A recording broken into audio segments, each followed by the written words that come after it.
నమస్తే friends, welcome back to Ratnam life style. ముందుగా ఈరోజు ఆవకాయ పచ్చడి ఎలా ప్రిపేర్ చేసుకోవాలో, సంవత్సరం పాటు నిలవ ఉండే ఆవకాయ పచ్చడిని ఎలా ప్రిపేర్ చేసుకోవాలో చూద్దాం ఫ్రెండ్స్. ఈ కాయలు ఈ కొలతలతో చేసుకుంటే మనం సంవత్సరం దాకా నిలవ ఉంటుంది పచ్చడి. దానికి కావాల్సినవి ఏంటో చూద్దాం. ఆవకాయ ఎండుమిర్చి, కేజీ ఎండుమిర్చి బాగా 4 రోజులు ఆరబెట్టుకుని కారం పట్టించుకోవాలి, ఆవకాయ కారం కింద. కొత్తిమీర, కొబ్బరి అనమాట, ఆవకాయ శుభ్రంగా ముక్కలు కొట్టించేసుకుని దాంట్లో ఉన్న జీడు అదంతా తీసేసి తుడిచేసి ఒక గంట సేపు అలా ముక్కలు ఆరనివ్వాలి. బాగా ఆరిన తర్వాత మన పిండికి 1/2 కేజీ ఆవాలు బాగా 4 రోజులు బాగా ఆరబెట్టుకుని మిక్సీ పట్టుకోవచ్చు, లేకపోతే బయట మిల్లు ఆడించుకోవచ్చు అనమాట.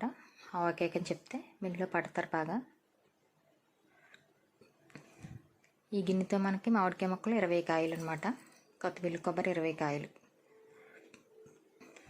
ఈ గిన్నెతో 5 గిన్నెల ముక్కలు వచ్చాయి అనమాట మనకి.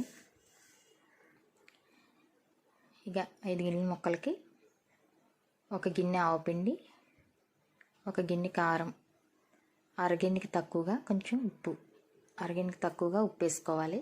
ఉప్పు ఎక్కువ పడితే ఎక్కువైపోద్ది కనుక తక్కువ వేసుకోవాలి ఉప్పు. ఆవకాయ కారం, ఆవకాయకాయలు బాగా ఎండబెట్టి 4 రోజులు బాగా ఆరబెట్టిన తర్వాత కారం ఆడించామన్నమాట. ఈ గిన్నెతో గిన్నె కారం వేసుకుంటే సరిపోతుంది. 5 గిన్నెలు మామిడికాయ ముక్కలు వచ్చాయి కదా, 20 మామిడికాయలు కొట్టిస్తే 5 గిన్నెలు వచ్చాయి అన్నమాట.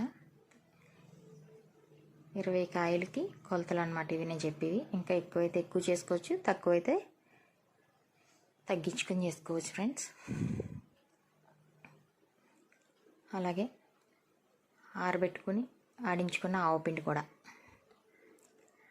కొలతలు అయితే ఇవి 1/2 కేజీ ఆవాలన్నమాట. ఆవాలు పెద్ద ఆవాలే, మనం ఇంట్లో వాడుకునే ఆవాలు వేసుకుంటున్నాం. ఇవి అయితే వేడి చేయకుండా ఉంటుందని.